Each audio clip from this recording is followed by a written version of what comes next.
Social media पर आजकल हर कोई अर्थशास्त्री यानी इकोनॉमिस्ट बना घूम रहा है।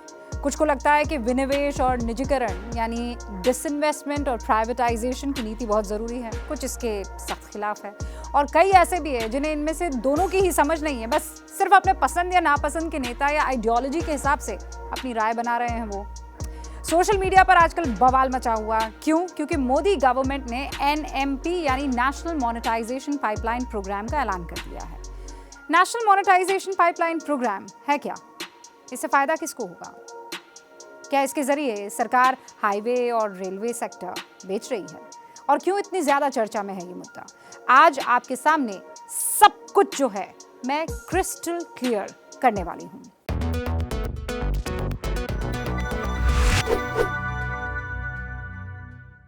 भारत सरकार का कहना है कि देश में इंफ्रास्ट्रक्चर का तेजी से विकास करने और अपनी आय बढ़ाने के लिए वो ये योजना लेकर आई है। इस योजना के तहत सरकार अपनी कुछ संपत्तियों को एक तय समय के लिए प्राइवेट सेक्टर को देगी।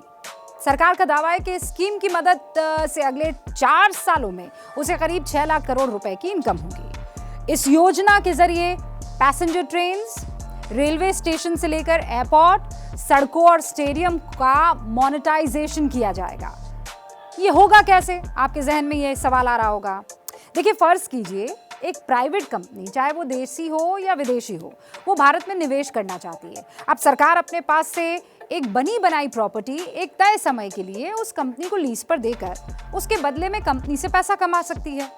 कंपनी का फायदा क्या होगा कि उसे एक नई प्रॉपर्टी बनाकर सरकार के पीछे लाइसेंस अप्रूवल के लिए भागना नहीं होगा। सरकार का फायदा यह है कि अपने एसेट को वो मोनेटाइज कर सकती है बगैर मालिकाना हक खोए। इस तरह के इन्वेस्टमेंट को आप ब्राउन फील्ड इन्वेस्टमेंट भी कहते हैं। हालांकि कांग्रेस लगातार इस मुद्दे पर केंद्र सरकार को घेरने में जुटी हुई है। कांग्रेस नेता राहुल गांधी प्रेस कॉन्फ्रेंस कर रहे हैं, मोदी सरकार पर देश की संपत्ति बेचने का आरोप लगा रहे हैं। ट्विटर पर राहुल गांधी NMP को लेकर एक के बाद एक ट्वीट किए चले जा रहे हैं। जो भी 70 साल में इस देश की पूंजी बनी थी उसको बेचने का डिसीजन ले लिया है। मतलब प्रधानमंत्री ने सब कुछ बेच दिया। ये जो आपका भविष्य है इसको बेचा जा रहा है। इन 3-4 उद्योगपतियों को गिफ्ट दी जा रही है। जिस तरह मोदी सरकार की अधिकतर पॉलिसी पर विपक्ष हमलावर हुआ है, उसी तरह इस पर भी इतना ही हमलावर दिख रहा है। आज कुछ वाजिब सवालों के जवाब यहां पर आपको मिलेंगे और जो कुछ अफवाहें हैं उसको भी यहां पर फुस किया जाएगा। सबसे पहले एक अहम सवाल का जवाब देने की कोशिश करती हूं। सवाल यह है कि क्या सरकार हाईवे और रेलवे सेक्टर को बेच रही है जैसे कि आरोप लग रहे हैं? कुछ लोग ऐसा समझ रहे हैं कि सरकार इन संपत्तियों को बेच देगी, मगर ऐसा है नहीं। सरकार का इस संपत्ति पर मालिकाना हक बरकरार रहेगा, लेकिन इसे प्रयोग करने का अधिकार निजी कंपनी या निवेशकों को दिया जाएगा। यानी सरकार इससे जुड़े फैसले ले सकती है। अब इसे आप थोड़ा आसान शब्दों में समझिए। आपका कोई सेकंड होम है, दूसरा घर, वहां आप कभी कभार ही आते जाते हैं। साल में ज्यादा से ज्यादा आप 10 से 12 बार वहां जाते हैं, लेकिन इसके मेंटेनेंस पर आपको बहुत खर्च करना पड़ता है। तो आप एक आइडिया निकालते हैं। इससे बचने के लिए आप अपने घर को वीकेंड या वीकडेज पर किराए पर दे देते हैं, जिससे क्या होता है, आपकी थोड़ी बहुत कमाई भी हो जाती है, आपके एसेट यानी घर का रखरखाव भी हो जाता है। अब ये जानिए कि ये एसेट मोनेटाइजेशन किन किन सेक्टर से सरकार को मोटा पैसा ला कर देगा। सरकार ने इस प्रोग्राम में 6 लाख करोड़ रुपए की जिस संपत्ति की पहचान की है उसमें सड़कें जो हैं वो सबसे ऊपर है। सरकार का मकसद है हाईवे को बॉट यानी बिल्ड ऑपरेट ट्रांसफर मॉडल पर ट्रांसफर करके 1.5 लाख करोड़ रुपए जुटा दिए जाए। ये टारगेट है।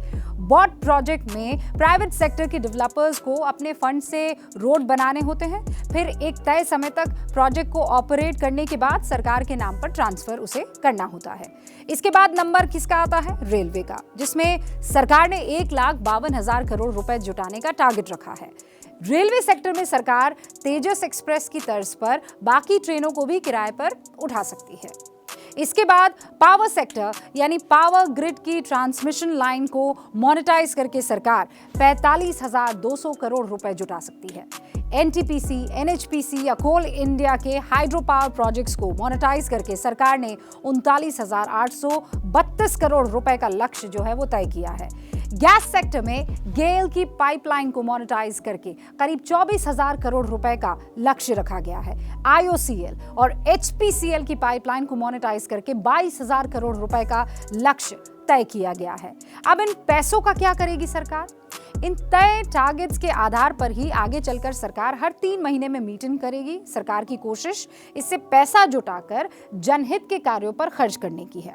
वित्त मंत्री निर्मला सीतारामन ने अपने 2021 और 22 के बजट भाषण में एसेट मोनेटाइजेशन को एक बहुत महत्वपूर्ण फंडिंग ऑप्शन बताया था। What the asset monetization pipeline does today is to take this entire thing to the next phase, where you're looking at the public-private partnership. You're also making sure, and here let me first of all underline, Amitabh did say it during his presentation, and Rajiv Kumar ji also has mentioned it. There's no land here. This entire pipeline, national monetization pipeline, is talking about brownfield assets where investment has already been made, where there is a completed asset which is either languishing or which is remaining not fully monetized or which is remaining underutilized. सरकार संपत्तियों की monetization को सिर्फ funding का जरिया ही नहीं बल्कि infrastructure projects के रखरखाव और विस्तार की बेहतर रणनीति के तौर पर भी देख रही है।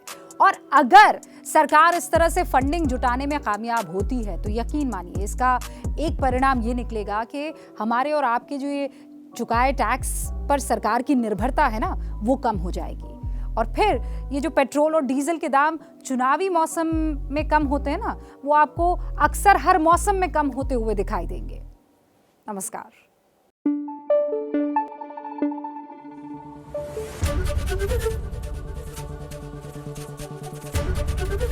एबीपी न्यूज आपको रखे आगे।